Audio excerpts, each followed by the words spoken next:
Terima kasih Anda masih bersama kami. Bagi Anda yang baru saja bergabung, kami hadirkan kembali 3 berita utama hari ini. Tidak punya sumber air yang baik, warga Ciganjeng, Kabupaten Pangandaran terpaksa menggunakan air sumur dan sungai yang kuning dan keruh. Mengancam dengan senjata tajam, kawanan pencuri rumah kosong berhasil kabur dari jebakan penjaga perumahan di Purwakarta. Bentrok antar massa dan kepolisian warnai simulasi pengamanan pemilu 2024 di Purwakarta.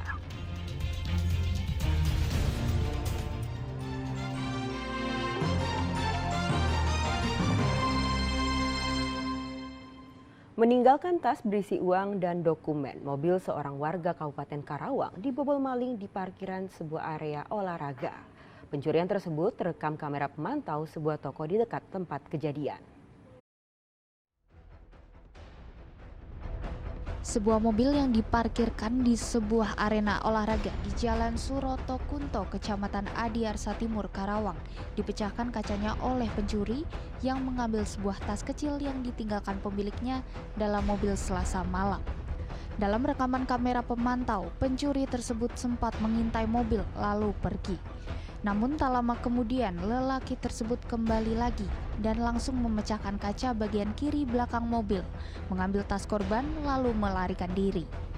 Menurut korban, tas yang dicuri berisi uang tunai 5 juta rupiah, STNK sejumlah kendaraan dan dokumen lainnya. Kebetulan saya ada turnamen basket di sini.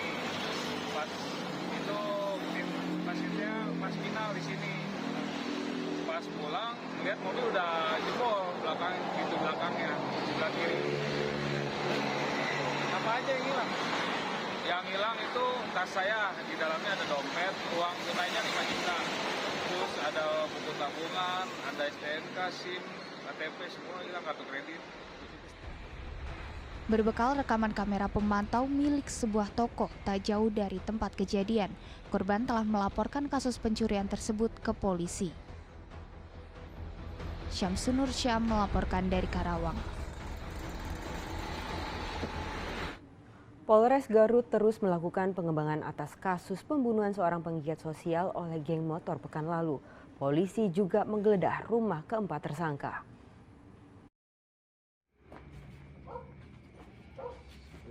Anggota Satuan Reserse Kriminal dan Tim Sancang Polres Garut menggeledah rumah 4 tersangka kasus pembunuhan Panji Nur Hakim, relawan bencana dan penggiat sosial yang tewas akibat dikeroyok dan ditikam.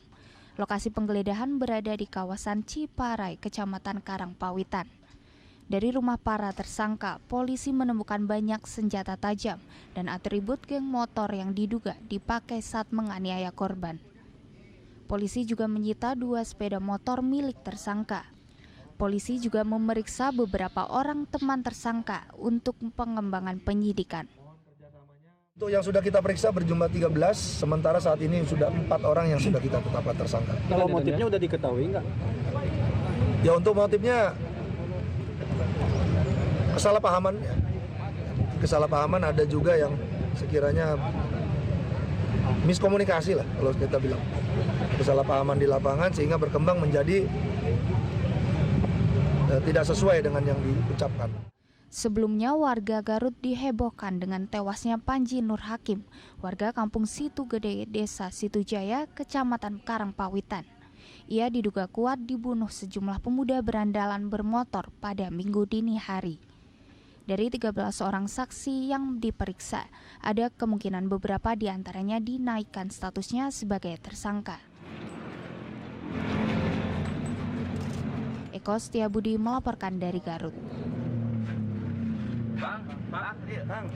Polisi akhirnya menetapkan 5 tersangka pembunuhan ibu dan anak yang jenazahnya ditemukan dalam bagasi mobil tahun 2021 lalu di Subang. Tersangkanya adalah suami dan keluarga dekat korban.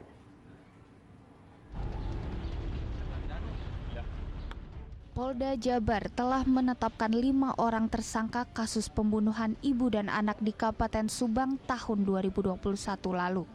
Setelah 3 bulan memeriksa sejumlah saksi dan analisa bukti-bukti digital, penyidik akhirnya menetapkan 1 tersangka terlebih dahulu, yakni Muhammad Ramdhanu alias Danu, sepupu korban.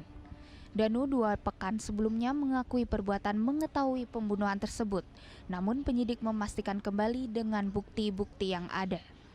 Dari pengakuan tersangka Danu, penyidik kemudian menetapkan 4 orang tersangka, yakni Yosep Hidayah, Mimin, istri muda Yosep, serta Arigi dan Abi, anak tiri Yosep.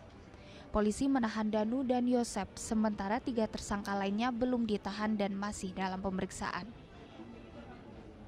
Yosep ditahan karena pengakuan tersangka Danu dan bercak darah korban di baju Yosep yang merupakan ayah dan suami korban. Danu sendiri mengaku tidak ikut membunuh, namun berada di lokasi kejadian. Saat itu ia diminta tersangka Yosep untuk mencari golok. Dan yang berada di garasi sempat mendengar suara jeritan korban Amel dan melihat tersangka membunuh kedua korban. Namun setelah mendengar teriakan dari korban yang bernama Amel, ini kemudian dia sempat masuk ke dalam dan melihat juga pelaku lain membenturkan kepala Amel ke dinding. Namun ini dari para pelaku lain memang belum mengakui perbuatannya, namun ada bukti yang kuat terhadap YH atau orang tua korban suami Ibu Tuti ini, ada kita temukan bercak darah di bajunya. Kakak korban Tuti, istri tersangka Yosep, mengaku sudah menduga jika Yosep suami Tuti dan ayah Amel adalah pelaku pembunuhan kedua korban. Kecurigaan itu muncul karena perilaku Yosep yang aneh dan tidak merasa kehilangan atas kematian istri dan anaknya. Udah kelihatan lah dia itu dari awal. Pas sebelumnya juga ibu udah ngira pelakunya. Udah keluarga mah udah situ. Soalnya kan ada ganjilan di sini waktu tahlil dia. Ada suami istrinya datang waktu otopsi itu mana mau mendoakan istrinya, kan enggak, dia mah cuek aja gitu. Kelihatan lah itu dari awal sebelum itu udah kejadian dia sebelumnya juga udah beda gitu. 2 tahun pelaku tak juga terungkap. Warga Subang berharap agar pelaku pembunuhan ini bisa terungkap, termasuk motif pembunuhan keji tersebut. Secepatnya segera terungkap biar tidak terjadi keresahan di warga setempat, kasihan untuk warga yang sekitar kan. Alhamdulillah sekarang udah mulai terungkap ya katanya.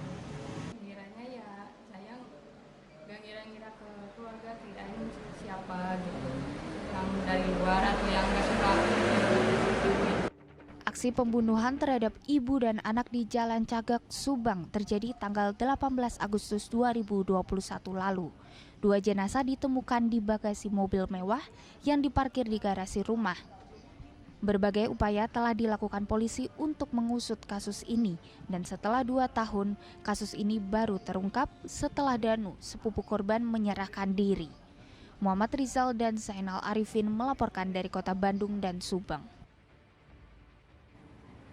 Kawanan pencuri rumah kosong berhasil kabur dari jebakan penjaga perumahan setelah mengancam dengan senjata tajam.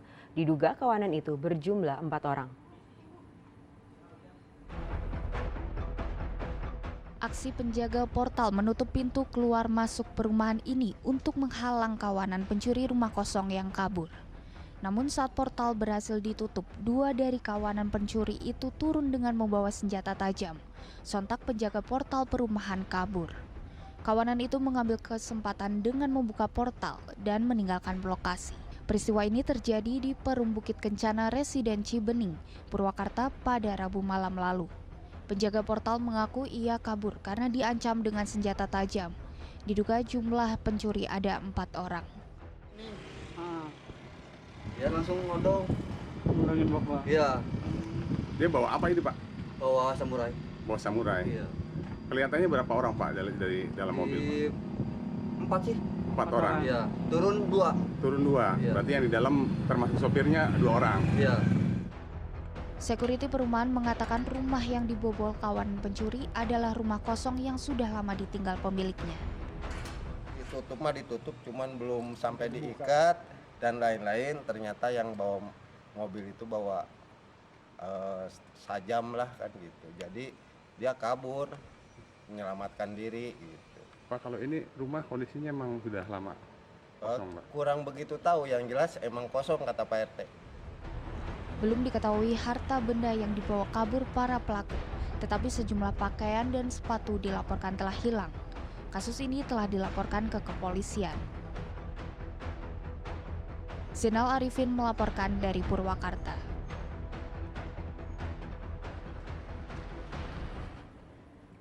Puluhan pengedar dan kurir narkoba diciduk Polres Sukabumi. Rata-rata tersangka adalah pemain baru dalam kasus barang itu.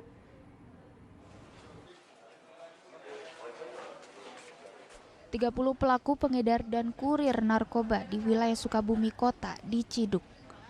Berbagai barang bukti disita seperti sabu, daun ganja kering, obat-obatan keras, serta telepon genggam yang dijadikan media transaksi. Kabak Ops Polres Sukabumi Kota mengatakan penangkapan para tersangka dalam kurun waktu 1 bulan. Dari catatan kejahatan, seluruh tersangka adalah pemain baru dan belum pernah berurusan dengan hukum.